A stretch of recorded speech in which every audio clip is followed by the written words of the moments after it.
মানে গম্ভীরা।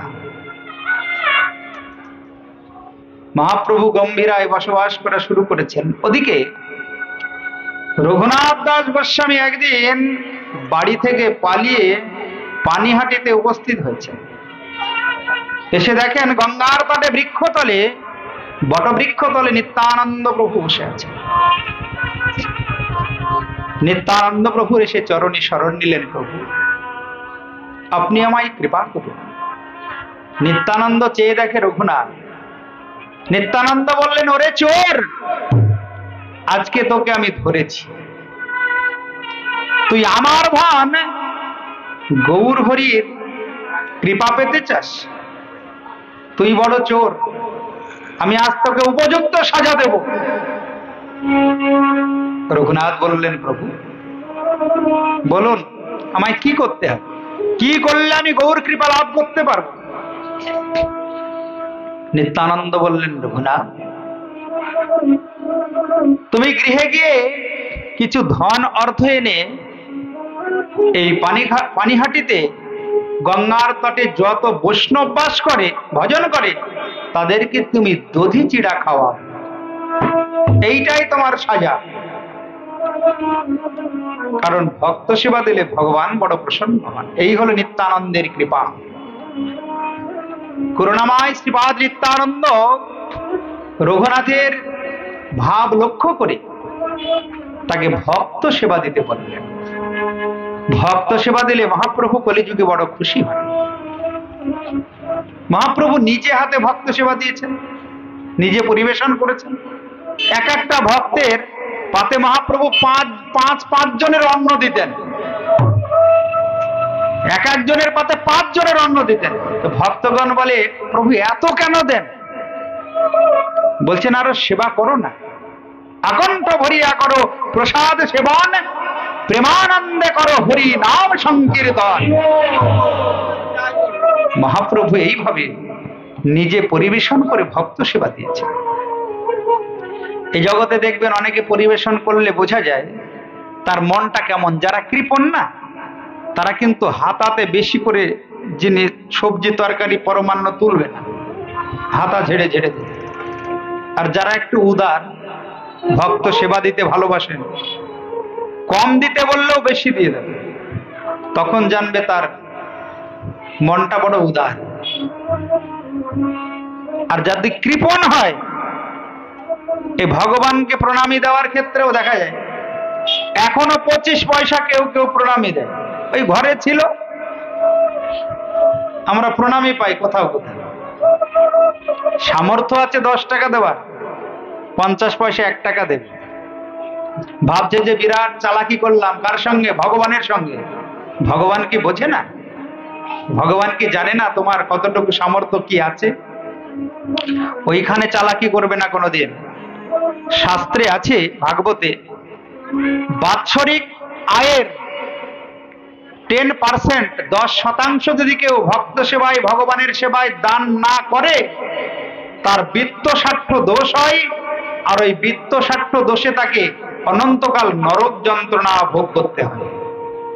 1 লাখ টাকা যদি বাৎসরিক আয় হয়, তোমাকে 10,000 টাকা কিন্তু ভগবানের সেবায়, ভক্ত সেবায় দান করতেই হবে। না হলে সংসার করেও তুমি নরকে যাবে। খুব মন দিয়ে শোনো। ওই জন্যে বৎসরে কত টাকা আয় হচ্ছে একটু হিসাব রাখতে হবে। সবই নিজের জন্য রেখে দেবো, তাহলে পারে কিন্তু বড় ভুল হয়ে যাবে। তাই ভক্ত সেবা, বৈষ্ণব সেবা না দিলে গৃহস্থের কখনো কোনোদিন আত্মকল্যাণ হবে না। রঘুনাথ তো গৃহস্থ। নিত্যানন্দ বললেন, রঘুনাথ তুমি পানিহাটিতে যত ভক্ত বৈষ্ণব আছে তাদের সেবা দাও। রঘুনাথ দধি চিড়া জোগাড় করে ভক্ত সেবা দিচ্ছেন। নিত্যানন্দ প্রভু বললেন, 2টি আসন পাতো আর 2টি সরা ভর্তি করে দধি চিড়া নিয়ে এসো। সরা বোঝেন তো? মাটির সরা। 2টি সরা ভর্তি করে 2টি আসন পেতে ওই দধি চিড়ার সরার রেখেছেন। নিত্যানন্দ রঘুনাথকে ডেকে বলছেন, রঘুনাথ আমি তো গৌর হরিকে কিছু না দিয়ে সেবা করি না। ওই দেখো রঘুনাথ, আমি নিবেদন করেছি, আমি তোমার জন্য আহ্বান করেছি গৌর হরিকে আকাশ পথে দেখো, ওই দেখো আসছে তোমার নৈবেদ্য গ্রহণ করার জন্য। রঘুনাথ চেয়ে দেখে হেমদণ্ড বাহু তুলে শচীনন্দন গৌর হরি নৃত্য করতে করতে আসছে। সুদূর নীলাচল থেকে, পুরীধাম থেকে পানিহাটিতে আসছেন শচীনন্দন গৌর হরি। রঘুনাথ দর্শন করেই নয়নে জল। গৌর হরি, এই অধমের প্রতি তোমার এত করুণা, তোমার এত করুণা প্রভু, তুমি আমার এই তুচ্ছ নৈবেদ্য গ্রহণ করার জন্য নীলাচল থেকে আসছো। নিত্যানন্দ রঘুনাথকে জড়িয়ে ধরে বলে, রঘুনাথ, আজ থেকে তোমার সংসার দশা চিরতরে নষ্ট হয়ে গেল। মহাপ্রভু এলেন, আসনে বসে রঘুনাথের ওই নৈবেদ্য স্বীকার করলেন, গ্রহণ করলেন। মহাপ্রভু আবার চলে গেলেন। ভক্তের দ্রব্য প্রভু কাড়ি কাড়ি খায়, অভক্তের দ্রব্য প্রভু উলটি নাচে। হৃদয়ে যদি ভক্তি থাকে, ভগবান ভক্তের দ্রব্য গ্রহণ করার জন্য ছুটে আসে। নিত্যানন্দ রঘুনাথকে মস্তকে হাত দিয়ে আশীর্বাদ করলেন। রঘুনাথ চিরদিনের মতো সংসার ত্যাগ করে নীলাচলে চলে গেলেন। মহাপ্রভু গম্ভীরায় শুনলেন, রঘুনাথ এসেছে, রঘুনাথ এসেছে নীলাচলে। ভক্ত দর্শন লালসায় ভগবানের উৎকণ্ঠা বেড়ে গেল। একদিন দেখেন রঘুনাথ ওই পুরীধামে জগন্নাথ মন্দিরে সিংহদ্বারে দাঁড়িয়ে ভিক্ষা করছে। মহাপ্রভু বললেন, রঘুনাথ, এ কি, ভগবানের প্রতি তোমার বিশ্বাস নেই? তুমি এই রকম ভিক্ষাবৃত্তি অবলম্বন করেছো, হাত পেতে দাঁড়িয়ে আছো। আরে ভিক্ষাবৃত্তি আর বেশ্যাবৃত্তি দুটোই সমান। বৈরাগী কেন ভিক্ষাবৃত্তি অবলম্বন করবে? মহাপ্রভু বৈরাগ্য ধর্ম শিক্ষা দিচ্ছেন রঘুনাথকে। ভোজন আচ্ছাদনে চিন্তা বৃথা কুর্বন্তি বৈষ্ণবাহা, যো অসৌ বিশ্বম্ভর দেবান প্রথম ভক্তান উপেক্ষতে।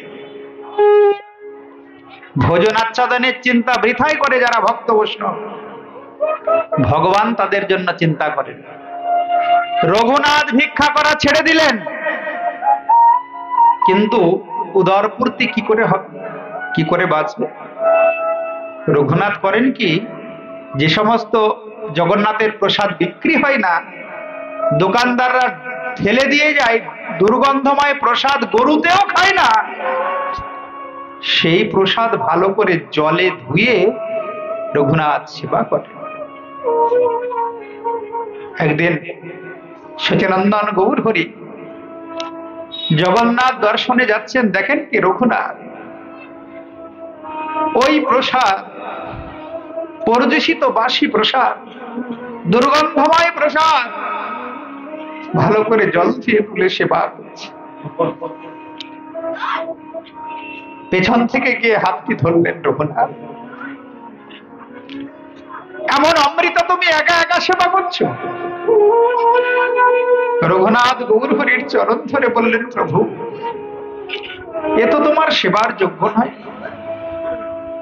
এমন পরিদূষিত বাসি দুর্গন্ধময় প্রসাদ আমি কি করে তোমায় নিবেদন করব? মহাপ্রভু বললেন, রঘুনাথ, আমার ভক্ত যদি সেবা করতে পারে, সে প্রসাদ আমি সেবা করতে পারবো না? দাও, দাও রঘুনাথ, আমাকে ওই প্রসাদ দাও। ওই রঘুনাথের হাত থেকে জোর করে প্রসাদ নিয়ে মহাপ্রভু সেবা করছেন। মহাপ্রভুর চরণে শরণ নিয়ে রঘুনাথ বলছে, প্রভু, তোমার এত করুণা, তোমার এত দয়া, কথা দাও প্রভু।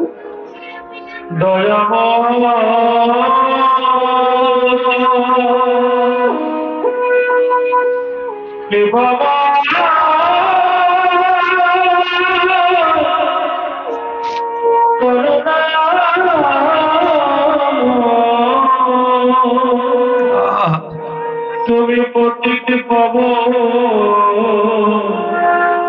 করুণা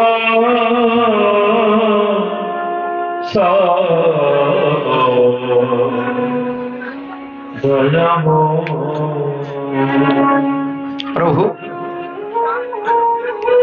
শুধু এই জন্ম নয়, জন্মে জন্মে তুমি আমাকে তোমার ওই চরণে আশ্রয় দেবে।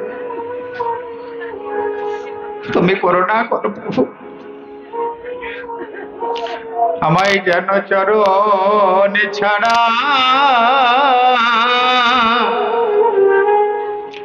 তুমি করো না গো। যেন চরণ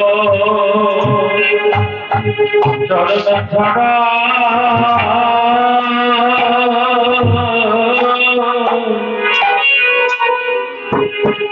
আমায় করো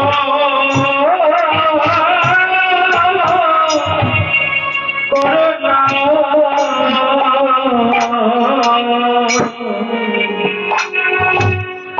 যেন চরণ ছাড়া করো না গো। আমি ওই চরণে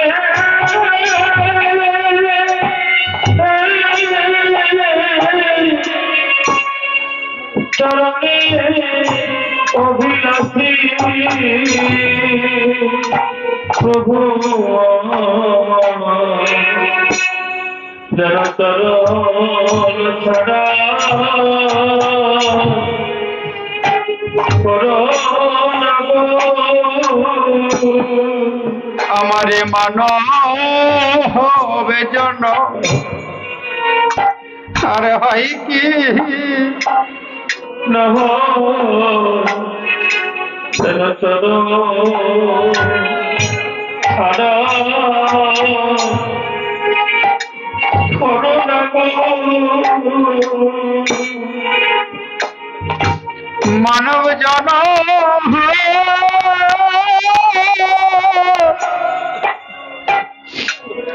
আর হয় কি না হয়,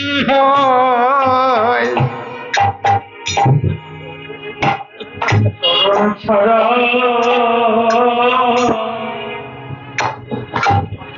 করো না গো। এ জন্মে না হরি বল হরি বল হরি বল। জনমে জনমে চরণ ছাড়া করো না গো। আমি বহু জন্মে অপরাধী, যেন চরণে ছাড়া করো না গো। আমি বহু জন্মে অপরাধী, চরণ ছাড়া করো না গো। প্রভু তুমি পতিতে পাবো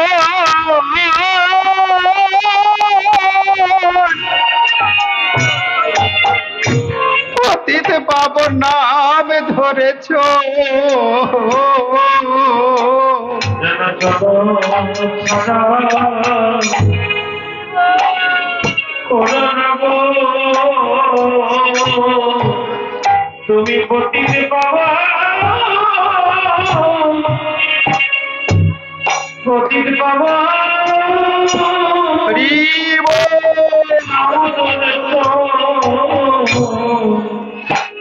চরণ ছাড়া করুণা গো শুধু এ জন্মে নাই, জন্মে জন্মে চরণ ছাড়া করুণা গো।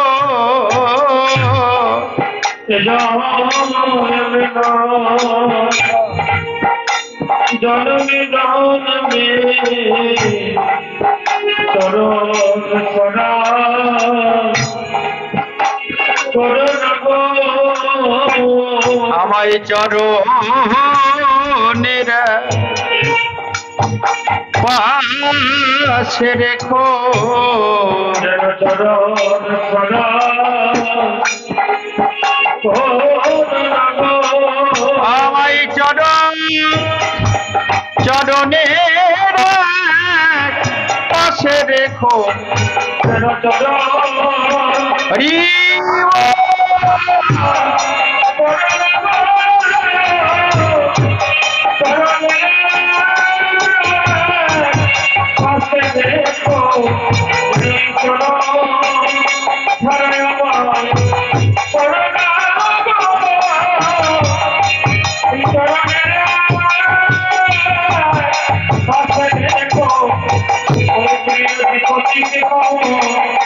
তুমি নাম ধরেছ এই ভক্তি জীবনকে তুমি নাকি দয়াময় আগুন হরি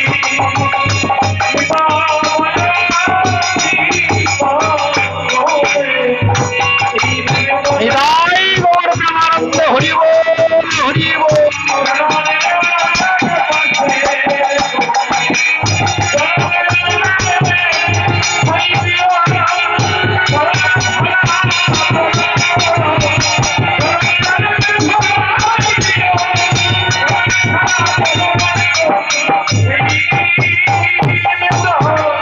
নিতাই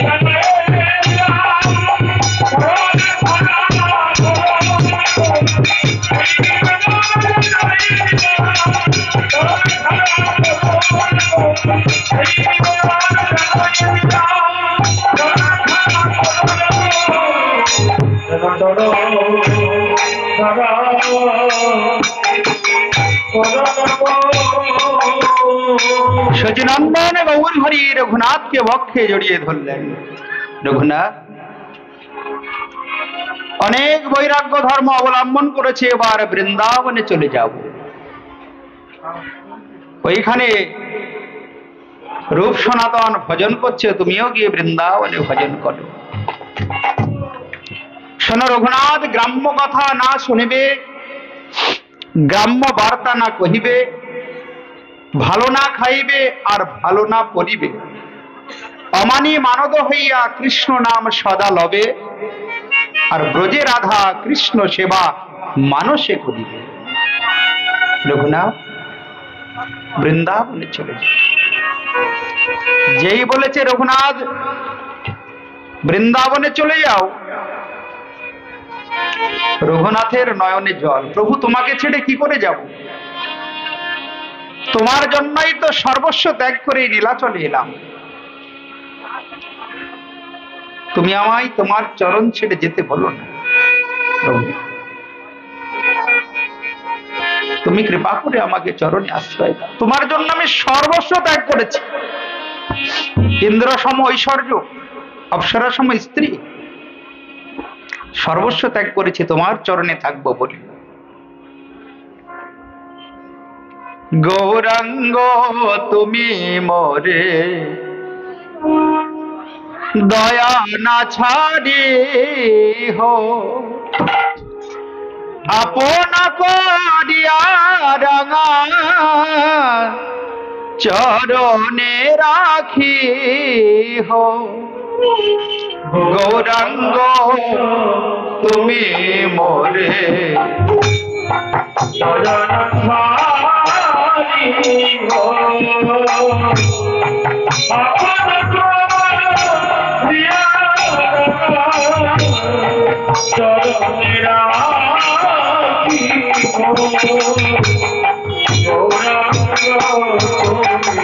বলে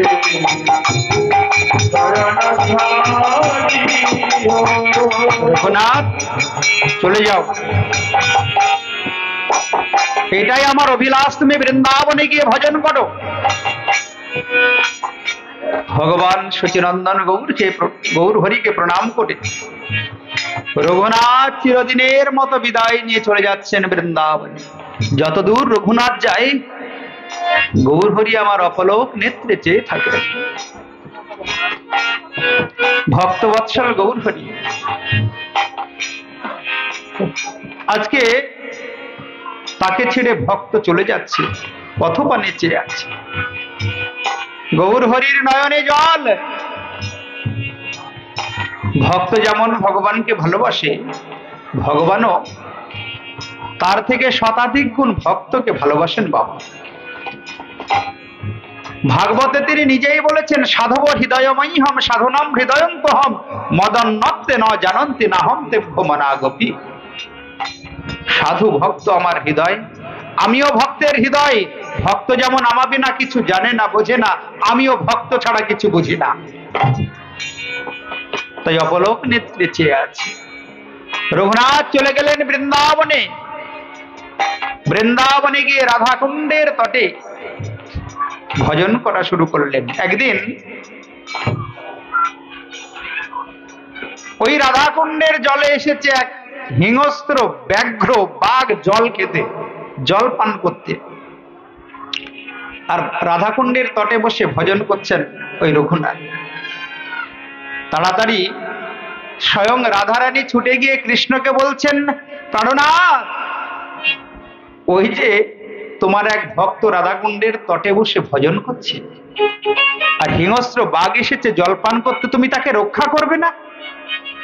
সে যে তোমার চরণে শরণ নিয়ে ভজন করছে।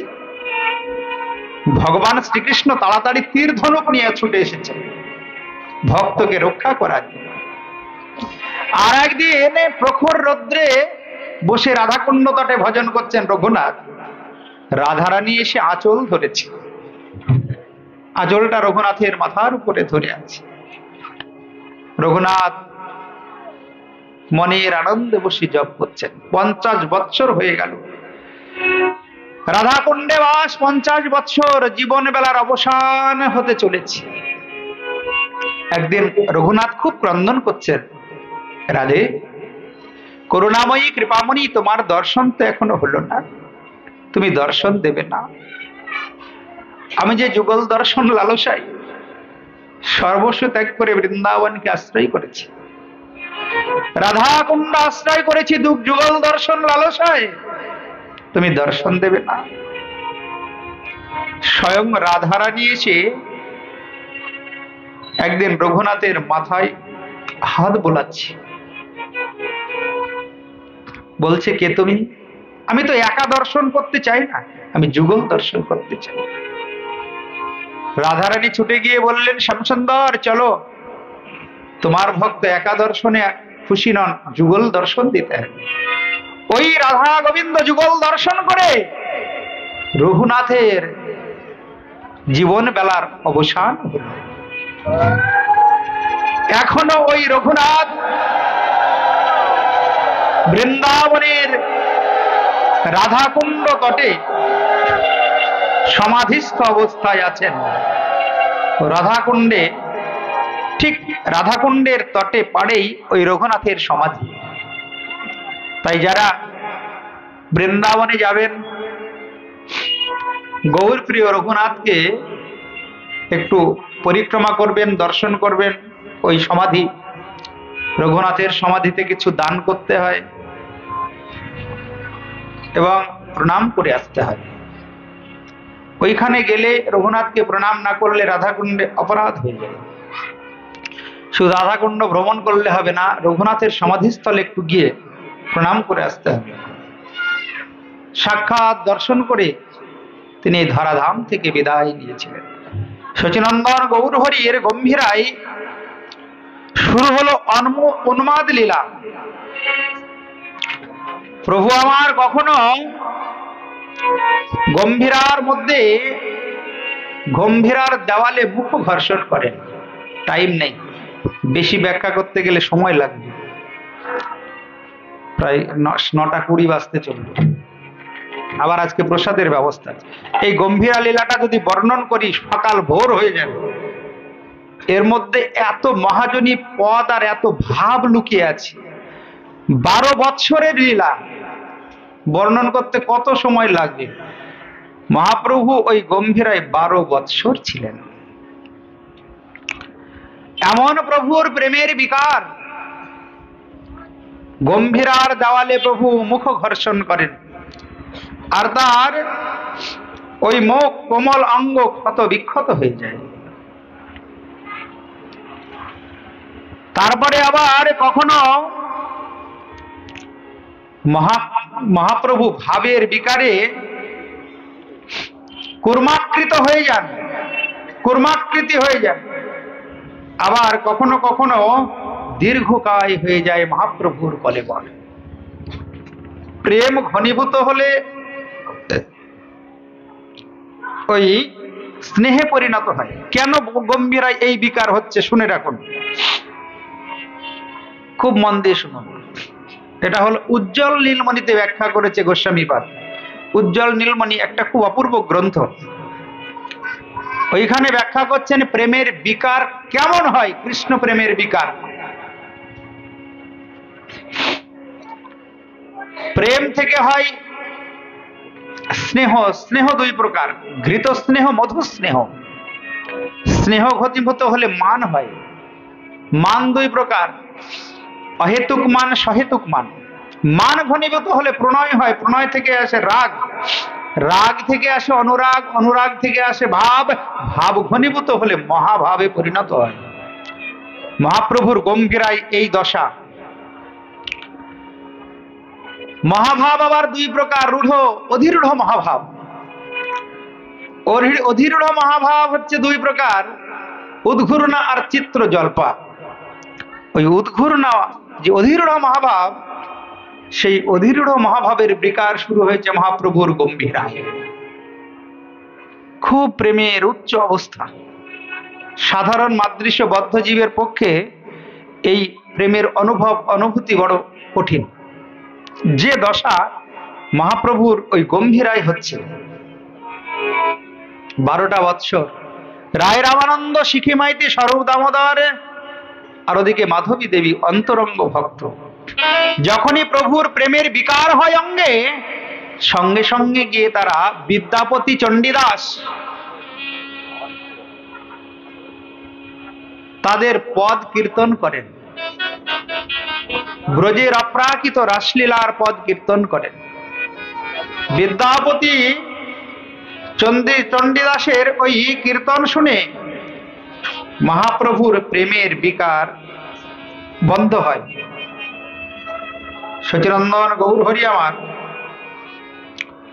গম্ভীরায় প্রেমের বিকারে পাগল হয়ে গেলেন। গম্ভীরার দরজা বন্ধ, দেখে মহাপ্রভু নাই। তালা মারা আছে অথচ মহাপ্রভু নাই। কোথায় গেল? দেখে কি সমুদ্রের ঝলে প্রভু আমার ভাসছেন। তাড়াতাড়ি করে ধরে নিয়ে আসছে। জেলেরা জাল ফেলেছে, দেখে একটা বড় মাছ। পাড়ে তুলে দেখে মাছ নয়, কলিযুগ পাবন অবতার সচিনন্দন গৌর। আবার ভক্তগণ এনে গম্ভীরায় রাখেন। মহাপ্রভু প্রেমের বিকারে গম্ভীরায় আর থাকতে পারেন না, কুর্মাকৃতি হয়ে যান। হস্তপদ সব প্রেমের বিকারে দেহের মধ্যে প্রবেশ করে। তাড়াতাড়ি করে ওই গোবিন্দ বল্লভ নাটক, বিদ্যাপতি চণ্ডীদাসের পদ, রায় রামানন্দ আর স্বরূপ দামোদর কীর্তন করেন। জনম অবধি হাম অরূপ নেহারেনু। কি কি গান, কি কি পদ গাইতেন শুনুন। এই হলো ওই সময়কার পদ। জনম অবধি হাম অরূপ নেহারিনো, নয়ন না তিরপিত ভেলো, লাখো লাখো যুগ হিয়ে হিয়া রাখনু, তবু হিয়া জুড়নো না গেল। মহাপ্রভু বলতেন, রামানন্দ আরো শোনাও, আরো শোনাও। জন্ম অবধিহাম অরূপ নেহারিন নয়ন না তিরপিত ভেদ। রাধারানীর কথা, রাধারানী বলছেন আমি জন্ম নিয়েই তো সর্বপ্রথম নয়ন মেলে ওই রূপ দর্শন করেছি। প্রাণনা, তোমার রূপের এমনই মহিমা, আজ পর্যন্ত আমার নয়নের স্বাদ মিটল না। আমি তোমাকে যখনই দর্শন করি তখনই নতুন মনে হয়, নবায়মান রূপে আমি দর্শন করি। তোমার ওই রূপের না জানি কত বল, ওই রূপ দর্শন করে আমার নয়ন হইল চঞ্চল। আমি বারবার ওই রূপ দর্শন করি আর বিধাতাকে বলি, বিধাতা তুমি সৃষ্টি করতে জানো না, কোটি আখি নাহি দিলে সবে দিলে দুই, ইহাতে নিমেষ মাত্র কি দেখিব মুই।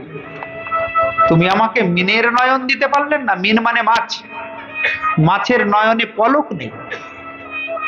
রাধারানী বলতেন ওই রকম আমার নয়নেও যদি পলক না থাকতো আমি অপলক নেত্রে গোবিন্দ বদন দর্শন করতাম। ওই যে পলক পড়ে নয়নে, ওইটুকু বিরহ আমার সহ্য হয় না। যুগায়িতম নিমেষণ চক্ষুষা প্রাপ্তি সায়িতম শূন্যায়িতম জগৎ সর্বম গোবিন্দ বিরহ। এক পলক অদর্শনে আমার মনে হয় আমি এক যুগ গোবিন্দকে দর্শন করি। এই সমস্ত পদ রায় রামানন্দ স্বরূপ দামোদর গাইতেন গম্ভীরা। মহাপ্রভুর দেখতে দেখতে লীলা অবসানের সময় হয়ে এল। তো মহাপ্রভুর এই গম্ভীরায় শিক্ষা অষ্টক স্বরূপ রামানন্দের সহিত বিভিন্ন পদ আস্বাদন করতে করতে রাত্রি কেটে যেত। কখনো বা গীত গোবিন্দ, কখনো বা কৃষ্ণ কর্ণামৃত, কখনো বা জগন্নাথ বল্লভ নাটক, চণ্ডীদাস বিদ্যাপতির পদাবলী, কখনো শ্রীমদ ভাগবতের শ্লোক আস্বাদন করিতেন। আর শ্লোক আস্বাদন করতে করতে কৃষ্ণ বিরহে সমুদ্রের তরঙ্গের ন্যায় তার হৃদয় উচ্ছ্বলিত হয়ে যেত। মহাপ্রভু বেশি বিরহের পদ শুনতেন, বিরহ, কারণ মিলন অপেক্ষা বিরহ বেশি আস্বাদনীয়।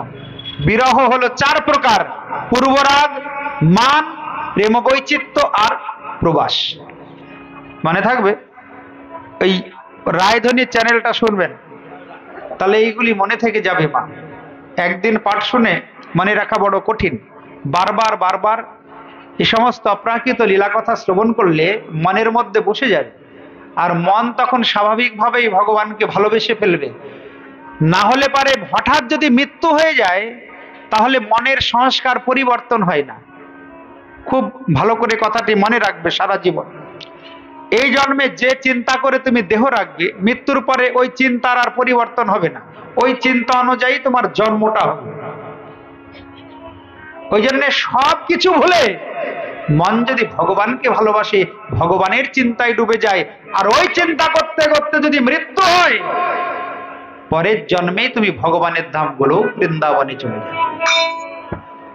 কিন্তু মৃত্যু হয়ে গেলে কিন্তু ওই সংস্কার আর মন পরিবর্তন করতে পারে না, ক্ষমতা নেই, তখন ওই সংস্কারেই জন্ম হয়। তাই ভগবানের অপ্রাকৃত লীলা কথা শ্রবণ করে ভক্ত সঙ্গ করে এই মনের সংস্কারের পরিবর্তন করতে হয়। আগের জন্মের সংস্কারে এই সংসারে জন্ম হয়েছে, সেই রকমই চিন্তা ভাবনা, সেই রকম রুচি, সেই রকম স্বভাব। কিন্তু যদি সাধু সঙ্গ হয় তাহলে ওই মনের সংস্কারের পরিবর্তন হয়ে যায়, স্বভাবের পরিবর্তন হয়ে যাবে, ভাবের পরিবর্তন হয়ে যাবে। আর ওই পরিবর্তন নিয়ে যদি তোমার দেহের অবসান হয়, পরবর্তী জন্মটা সুন্দর হবে। বুঝতে পারলে কথাটা?